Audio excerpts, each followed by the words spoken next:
Welcome to Communicate Now, where we talk about all things related to effective communication skills, everything from sales to negotiation to networking, leadership, and my personal favorite, how to win friends and influence people. Today, we have a special guest with us, Joel Elster. Joel Elster is an entrepreneur, founder and CEO of Nomadic Closer, has sold over 8 figures as a remote sales professional, traveled to over 40 countries. He's a big advocate for charity work. His foundation is called Life Guided by Light. He's well-spoken, charismatic, and just a great guy overall. Joel, how are you doing?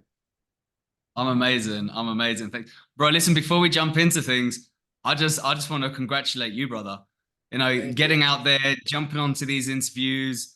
I love what you're doing. So congrats. Thank you. Thank you. Hey, I really appreciate it, man. It's great to get a little bit of appreciation and feedback for the hard work that we put in, especially There you when go. it's genuine. It really does mean a lot, and it keeps me motivated, you know? Yeah, Let's go. so I have a lot of questions. I mean, at first, I wanted to just make this strictly about communication, but communication is such an all-encompassing topic. And as I went through all of your Instagram, your Facebook, your websites and everything, you're just a really interesting guy, to be honest. And I mean, you're really, really big on personal branding, which I find to be a great idea, especially in this day and age. You really have to keep up with your personal branding image. So I have some questions surrounding that and just about your journeys in general. So let's get started. Let's So yeah, go. I'd like to say you have a very interesting story. I'd like to ask first, why did you decide to become a digital nomad?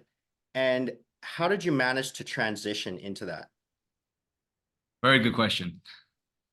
The reason why I wanted to start traveling the world is because I was very fortunate when I was younger. I moved to Spain when I was 4, and I spent 22 years living in Spain.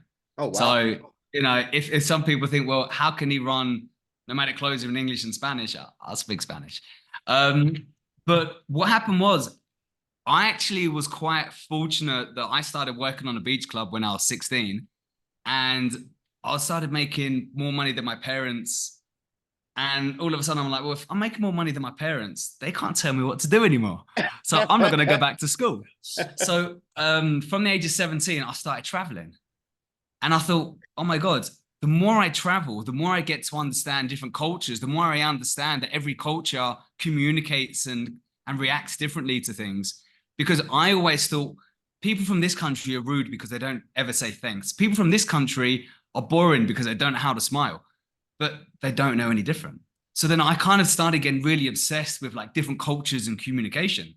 Yeah. So I thought, well, I just want to keep traveling, but I couldn't keep traveling because I also needed to make some money. Yeah, of So course. anyway, I kind of worked for 6 months and traveled for 6 months for 6 years. Yeah. And then I grew up. I thought, okay, well, I can't be an adult and I can't be a nomad because adults shouldn't be nomads. Nah. So COVID happened. Yeah. And I think like a lot of us, there was a lot of unfortunate situations and people lost jobs. I lost my business. We were doing well over 8 figures with the business, Wow. and I just lost everything overnight. Yeah. So I thought, do you know what? Although I was making all this money, I wasn't happy. I really wasn't happy with what I was doing, stuck in one place. Yeah. So I thought, let me try and think about the best times of my life. And it was traveling. I thought, how can I travel and make money at the same time? I want to get back to that. Fuck being an adult. What is an adult? I just want to go and make sure that I live the best life possible. Yeah.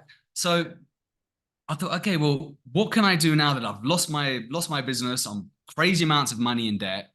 Yeah. Let me try and figure out a way where I can start making money online, and then I can start traveling. I could start being free and get back to my true happiness, which is when I was traveling.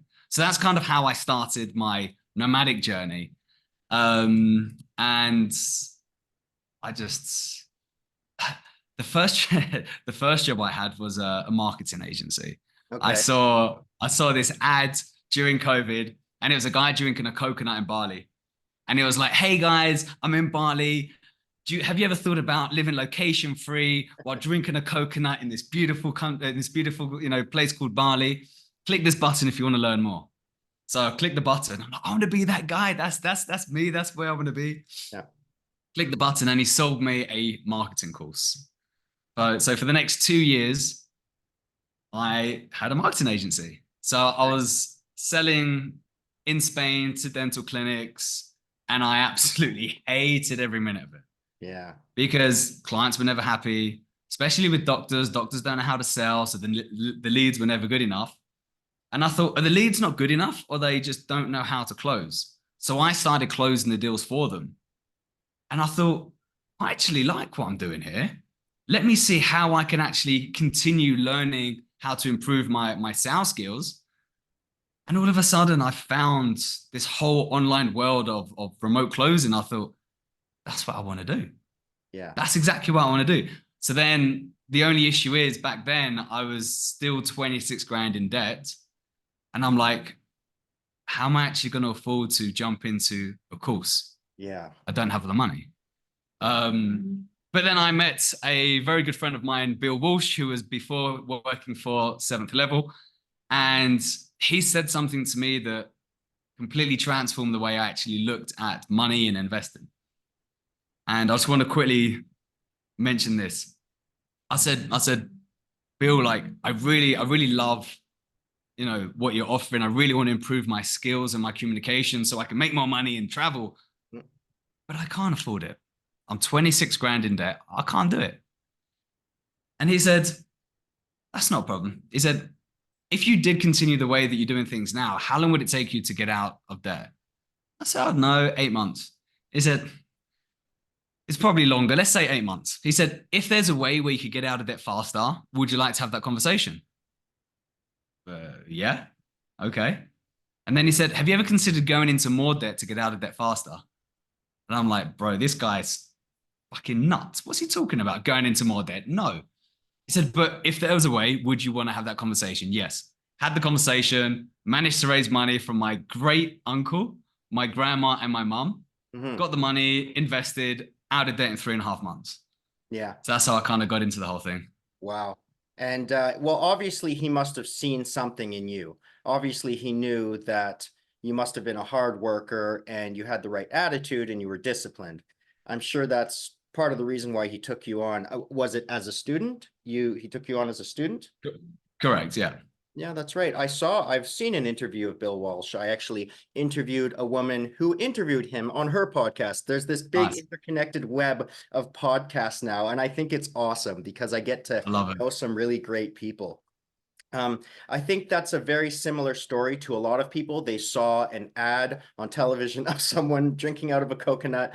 Well, there's a lot of digital nomads in Bali, I'm sure. That's So what I've many. heard. And Absolutely. Thailand, of course. And Latin That's it. America is a big thing too, of course, Medellin and even Mexico and Argentina, Buenos Aires. And I think a lot of people get into this because they really want that lifestyle of freedom. And of course, you're not escaping a 9 to 5 to an actual 4 hour work week. No, you have to bust your ass once you start working. But eventually, once the wheels start turning, it's I think it's a really great thing. Yeah. Exactly. Yeah. So tell me about this house that you've opened in Medellin. You've opened the Nomadic Closer house in Medellin, Colombia. Tell me about that. Full transparency. It's for selfish reasons, Oh, right? okay. So it's like when you become a nomad, like you said, Bali, Thailand, South America, there's so many places where there's so many great entrepreneurs. Yeah. The biggest thing is, although there's lots of entrepreneurs, how can you jump into the right circle? How can you find the right people? How can you actually feel like you're part of a community? Yes. So during my traveling, during my time as a nomadic closer, a digital nomad, I'm going to all these places and I'm meeting good entrepreneurs, but I had some great connections, but I still felt like there was something missing. And then all of a sudden I thought, well, what was missing when I first started my journey? And I'm thinking, okay, the first thing that was missing is knowing where to go, right? The second thing is, how can I get into the right communities? Yeah. And then the third thing is, how can I actually level up personally and professionally around great people. Yeah. And I thought, wouldn't it be great if we actually created a co-working, co-living experience for 30 days rather than just having like a 2-3 day mastermind? Let's make a 30-day mastermind. Let's get a house where not only we're going to give daily trainings where it's like, okay, let's teach you on personal development. Let's try and figure out your mission, vision, value, purpose, your why. Let's help you get great at communicating outside of Zoom, right? Because a lot of people think communication over Zoom is the only way to go. You're very limited on how much money you can make that way, right? And I'll get into that a bit later. But then also, how can you give someone an amazing experience where they're getting outside of their comfort zone? They're doing all these activities, wakeboarding, helicopter rides, trekking with all different entrepreneurs. Because the biggest mistake and the biggest issue that I experience and, you know, I hear all the time with closers is they're chasing this 10, 20, 30, 40 grand months. And all they're doing is they're locking themselves in their room in between these four walls. They're waking up, they're rolling out of beds, they're jumping on calls, they're closing deals, they're now making money, and then they're rolling back into bed. But they think they have a great life because they're making money and they're socializing with people online. I don't agree with just socializing online because what happens is you get so comfortable with it, you forget real human interaction. And there's a massive difference. Like I've got great friends and great people that I've met over Zoom and we communicate. But then when I meet these people face to face, it's a completely different experience. Yes. You're 100% right about that. Because I remember when I lost my business, I moved back in with mum and dad. At the age of 30. Had a divorce. That's another story. But then my mum turned around and she was like, Joel, have you not got any real friends? I'm like, Mum, I've got a load of friends. I've talked to friends all the time online. And she went, right, okay. Then I sat with that. I'm like, actually, I don't fucking do anything. I don't explore. I don't experience. You know, especially after COVID, things changed a lot. And that was kind of one thing that triggered me to be like, Joel, you're making money now. Get out, go traveling, do the thing you really wanted to do.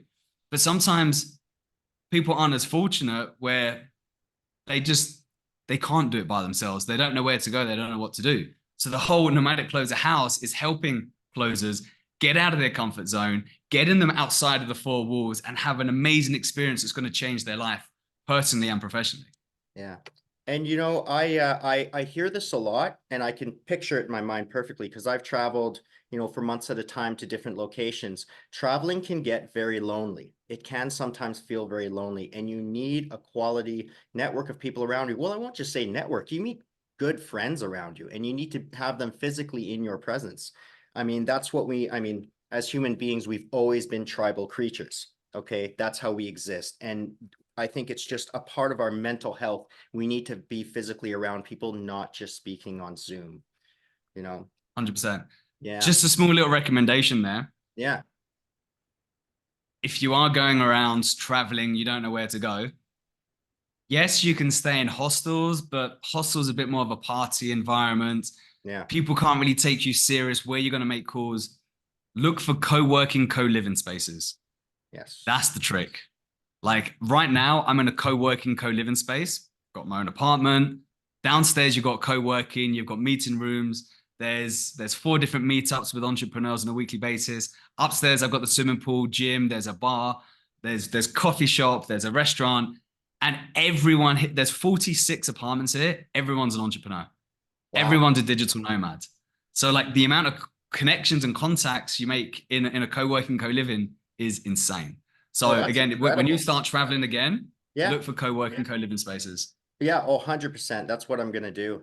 Yeah, and I've heard about them. Some of them are fancier than Airbnbs these days. Pretty fancy. Yeah, that's what you're saying right now.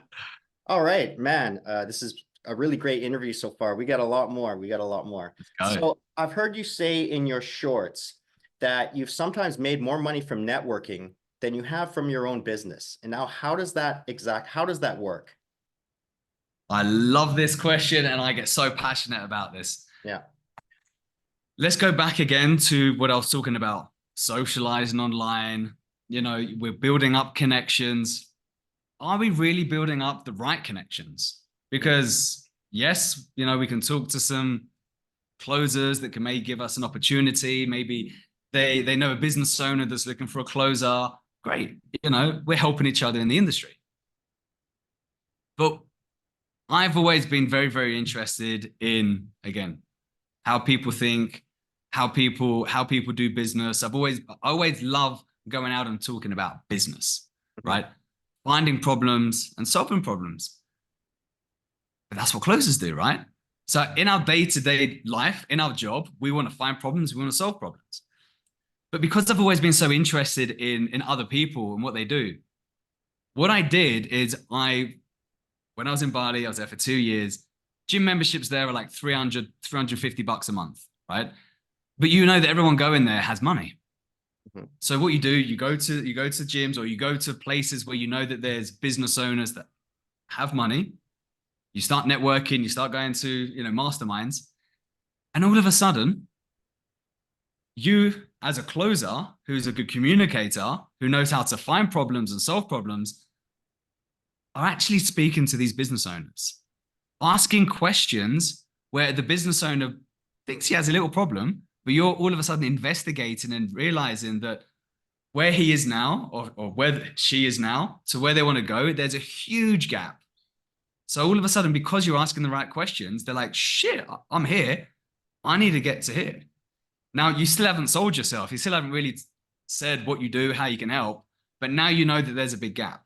Yeah. Now, because you are communicating and you're making a load of contacts, maybe you're not the one that can solve the problem, but maybe because you've spoken to so many business owners, you're like, I can connect this person with this person. Yes. Maybe I can get some commission there, some deals. Maybe I can get them as a business partner.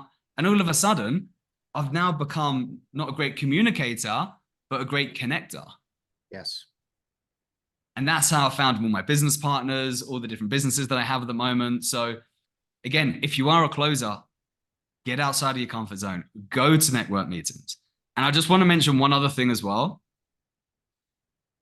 Let me give this example. If you're a realtor, right? Why do you keep going to network meetings with other realtors and turn around and be like, oh, I'm making so many contacts. I've met this person who's a realtor, that person's a realtor. It's so good. I don't feel alone now. They can only pass you so much business. But what if you're the only realtor? Go into a network meeting, making contacts, and all of a sudden people are like, man, I like this guy. I'm going to start passing him some business. Yeah. Because you're the only realtor in that group. Why keep going to the, and this is, and now I'm going to go back to communicating in these communities online with other closers. Yes. It can only get you so far. Yeah. So pop that bubble, get out of this like small little, hey, let's just stick together as closers. Try and find other groups where you're the only closer. Because again, if you're a closer, and this has happened to me a few times, meeting business owners, they have a problem. I have the solution. Because what is 90% of business owners' biggest problem? Sales. Sales. Yeah. So I can come, I can offer consulting, I can offer to help them close more deals, or I can help them find someone that can help them with their problem. Yeah. And, you know, I would say, because I just read a book called Super Connector. So there's two great books I would recommend for networking. One is called Never Eat Alone, which I'm sure you may have heard of. And another one is called Super Connector. And Super Connector talks about, there are some people that are such super connectors, they even have a CRM filled with the names of the people that they know, with all their information in there. And it was said in Super Connector that we need to strengthen the weak ties, because our strong ties, they know what we know, and we learn from each other. But if we take a look at our weak ties and we strengthen those, we go into an entirely different circle of people and we learn so much more, right? So that's kind of like what you were explaining a little bit, like if you're the only real estate guy going to, a real estate event, and you know what everybody else knows, right? Exactly that. So I know so I used to run nightclubs back in Dubai. Yeah. And there was one PR who everyone was just like, who is this guy? Like, why? You know, like, why? He had a great plan, right? And he really understood exactly what you're saying. He understood that he wants to meet as many people as possible, figure out what they do, had a whole spreadsheet on who they are, numbers, what they do, what they're looking for, what they need help with. And then what he does, he doesn't work in nightclubs anymore. Once a week, he hosts a dinner in his big villa, all paid for, and he strategically invites people from his group, strategically sits them around the dinner table, and anyone that goes to those dinners, he takes 5% of the deals. Yeah. Yeah. And he's laughing. Yeah. Laughing. Of course. And I think that, but then go ahead. I was going to say also one other important thing as well, when you do go out, network, meet people face to face, it sounds a bit more interesting. And I think a lot of people make a mistake where if I go up to you, I'm like, what do you do? You're like, oh yeah, I'm a closer. How can you be a bit more interesting, right?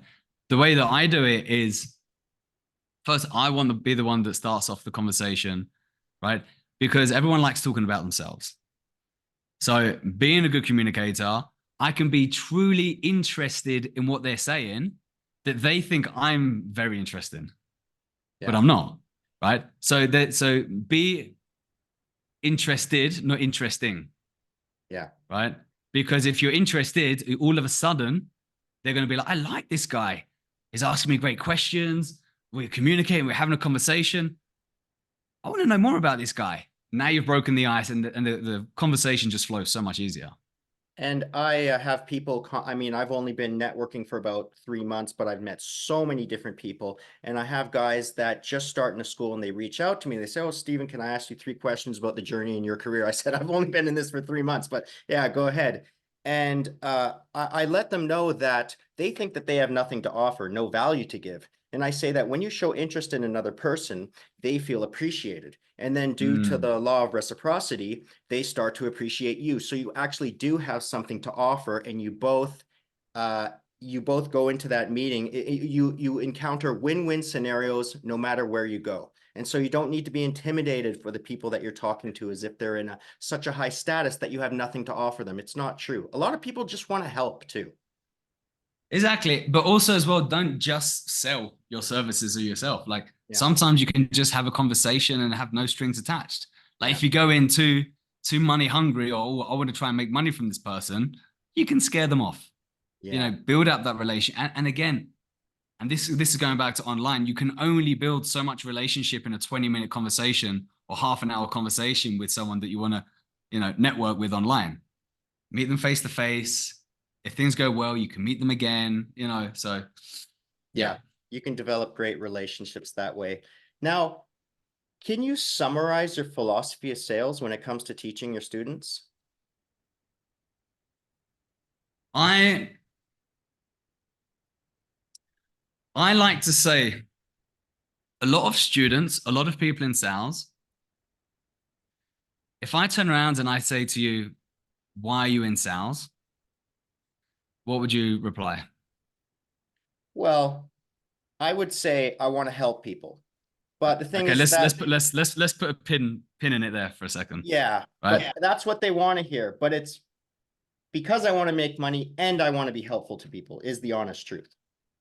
Exactly. Yeah. Then my next question would be is, what do you do in your day-to-day life to actually help people? Oh, I go into networking meetings and I help people with issues that they face. And then I often reach out to them for issues that I'm facing. And then we kind of create this relationship where we help out each other. Cool. There we go. Now, what I do is I ask the same question. And a lot of people say, oh yeah, I'm in the business because I really want to help people. It's like, okay, well, what are you doing in your day-to-day life to truly help people? Yes, you're jumping on Zoom. Yes, you're trying to help someone change their life. But are you doing charity? What are you doing for charity? Okay. Right? So again, this is why I have a huge charity foundation, is because I truly care about helping people. So and the reason why I'm saying this is because once you go and do charity, once you're in service to others, building houses, not just donating money to a company, but physically going, giving out food, taking orphan kids on a day out, building wells, all of a sudden you're seeing people that don't have anything, and you're giving out your service, right? You're providing. And in return, what's happening is your heart is getting so filled with love that you just want to help more people. Goosebumps, Yeah. right? Now, all of a sudden, my heart's so filled with so much love. When I do jump on sales calls, I truly want to help that person, right? So my job, my responsibility is to not let that person off the phone without truly helping them. So if I think that my product and service can truly transform that person's life, the sales, the system, the process is going to go so much smoother because I can see straight through their bullshit and I truly want to help them. So that's the initial stage of what we want to kind of educate people with is why are you doing this? Because if you truly want to help people, let's figure out why. Let's figure out your mission, your vision, your value, your purpose, where you are now, where you want to get to. And then the last thing is who are you, right? Your true authentic self. Mm-hmm. Because what I see, and I'm sure you've seen it, and you've only been in the industry for 3 months. I get on role plays all the time. I listen to cool recordings all the time, and I can hear straight away, that person's been coached by Jeremy Minor. That person's been coached by Bill Walsh. Yeah. Why? Because they try to sound and act like the coach. Yeah. It's like, who the fuck are you? Why are you trying to be second best of someone else? You're never going to be first best of someone else if that's not you. Be the best version of yourself, right? So like I did a training Wednesday to my Spanish students. And I started off the conversation by saying, guys, terribly sorry, but you're never going to be as good as me closing. and they're like, why are we here? I'm like, does anyone here think they're going to be as good as me closing? And they're like, what do you mean? I'm like, why do you want to try and become me and close like me? And it's just never going to happen. But what I can help you with, I can help you how you can become the best version of yourself and become so good that you will be able to sell more than me. Right? Because I don't want you to try and be me. I want you to be you and be the best version of you. And that wakes a lot of people up. Yeah, I mean, it's very inspirational when you know how to be authentic. And sometimes I even think that it could sometimes be a lifelong journey to learning how to be 100% authentic. Maybe it comes naturally to some people. I'm still learning, but that authenticity really shines in people. You just know when it's authentic. And when I heard you talking about the charity work that you did, and you're talking about you getting goosebumps, I saw that come out right away, the enthusiasm, right? And but that leads me into this question. Can you tell us a little bit about Life Guided by Life, which is your charity foundation? Yeah, absolutely. So I'm big into my plant medicine. Plant medicine has completely transformed my life, the way that I see things, view things. Nomadic Closer came out of a ceremony. Life Guided by Light came out from a ceremony. So like I'm getting guided. It's all within me, but it's just helping me, channel what I really want to do. And through one of the ceremonies, I realized that I'm just a vehicle. I'm fortunate enough to be making money, but that money is not really mine. Like we enter the world with nothing and we leave with nothing. Yeah. And unfortunately, that's the truth. But what do we do during our time on planet Earth or with this life form that we have? So all of a sudden it's like, okay, well, if I'm a vehicle and I can make money, what happens if I make more money? It means I'm just a vehicle to give more money away. Yeah. Now all of a sudden it's like, I want to make as much money as possible so I can give as much money away. Now I know I can't help the whole world. I know, my small little print on the world isn't going to be, it's not going to save the world, but at least I'm helping people. Yeah. So because of the journey and because of the amount of entrepreneurs I meet as well, a lot of entrepreneurs feel the same. They're like, I want to give back. I want to donate, but I don't know how, I don't know where, I don't know what to do. So now that I have a great network, a great community of entrepreneurs that I've met face to face, it's also helping them and allowing them to give back and be in service to others. Did you And the other find? thing there as well is whenever you are doing charity work, it's so important to understand why you're doing it. You're not doing it for self-gratification, thinking, "Oh, I'm giving out food, I'm giving out whatever it is, and people aren't saying thank you when I'm handing things out." Hmm. That's not what you're looking for. You need to be there and truly be like, you're giving out food, thank you. Thank you. You've built a house, you're handing over the keys, thank you. Even if they're not saying thank you to you, it's kind of like, I thank you for allowing me to be in service. I thank you for allowing me to serve you. Thank you for allowing me to do this for you. It's, it's a blessing. Now, you spoke about this transformation, which I find interesting. You seem like a very compassionate person to me. Was that a part of the transformation? Did you find that you developed a tremendous amount of compassion through this ceremony that you did, through this transformation? I think I've always had a lot of compassion. Yeah, I just didn't know how to guide it in the right way or the right direction. yeah, So and I have some great mentors, and I think people who don't have any mentors are missing the trick. yeah, I've paid for mentors, I have free mentors, I have students that are now my mentors. yeah, So it doesn't matter where they are, you can still learn from people. yeah. And one of my mentors, I just want to quickly touch base on this because I found it quite interesting. She told me the difference between sympathy, empathy, and compassion. Oh, okay. Because what happens with a lot of closers is they become too empathetic and they can't sell. Uh, And I didn't understand what she meant. I didn't understand how this was blocking me from making more money. So she gave me a little story. So I'll tell the story in 2 minutes.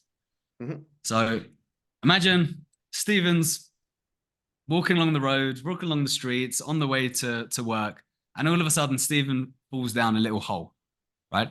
It's not it's not that deep that you hurt yourself, but you can't get out, right? So all of a sudden you're there and you can't get out. So you start shouting out, Stephen. So you start shouting out, help me, help me, help me. Is anyone there?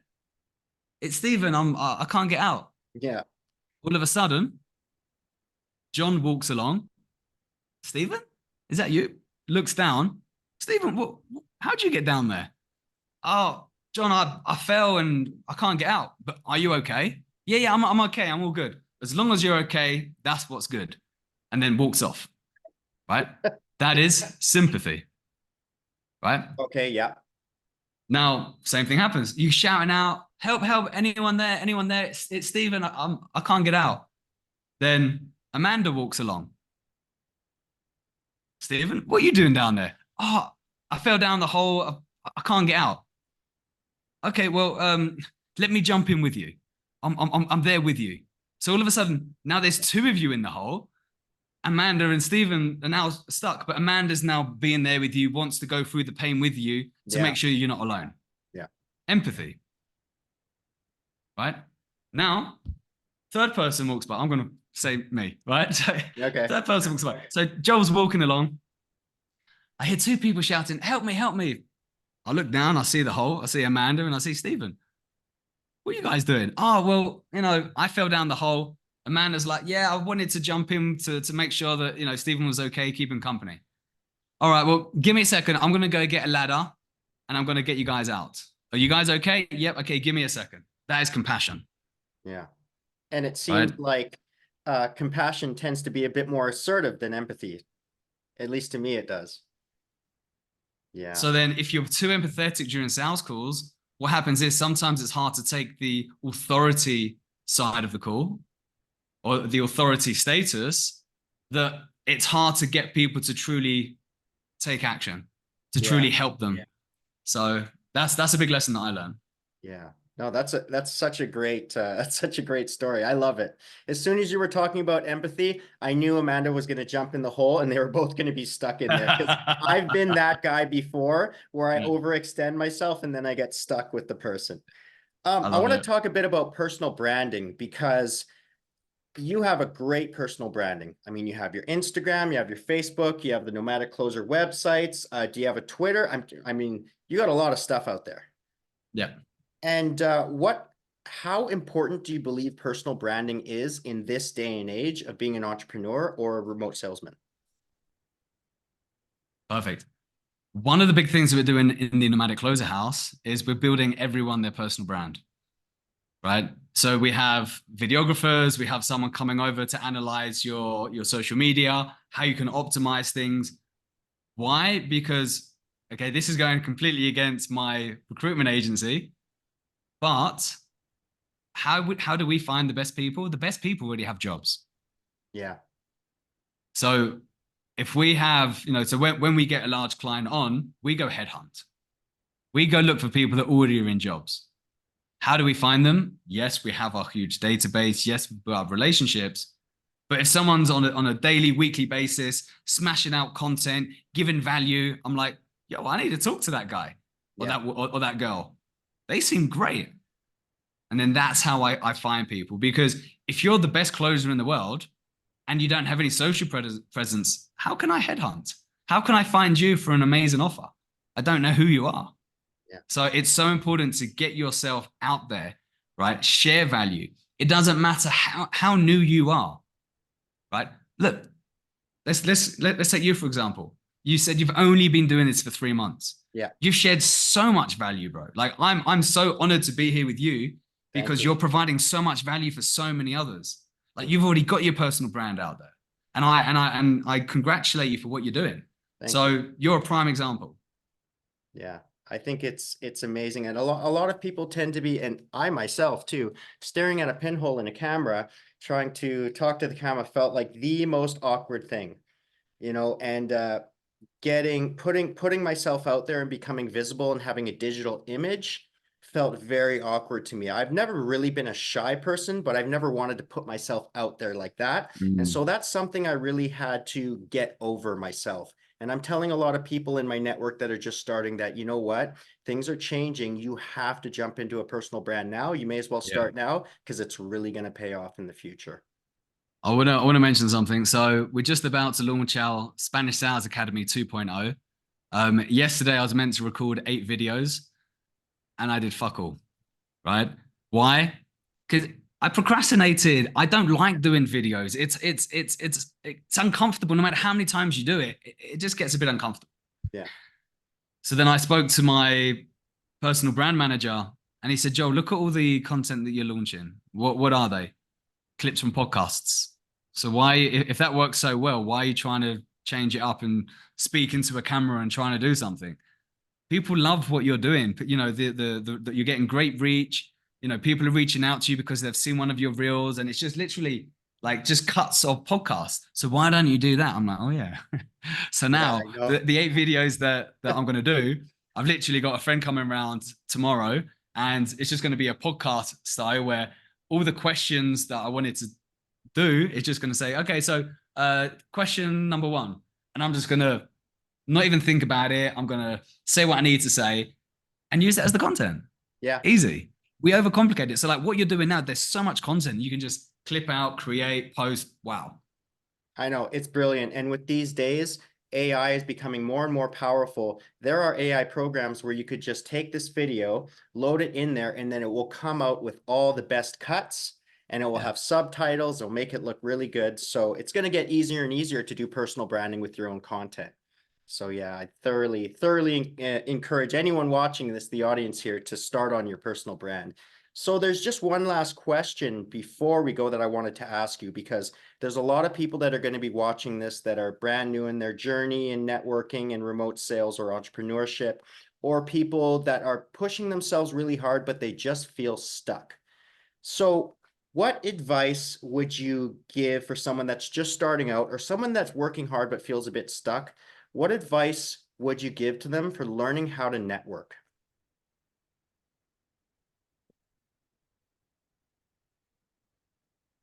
Good question. Very good question. First of all, if you want to start networking, go to the gym. Start working on yourself first. Because a lot of people, They're stuck in their room. They don't know how to get out, socialize, network. Let's talk about those types of people.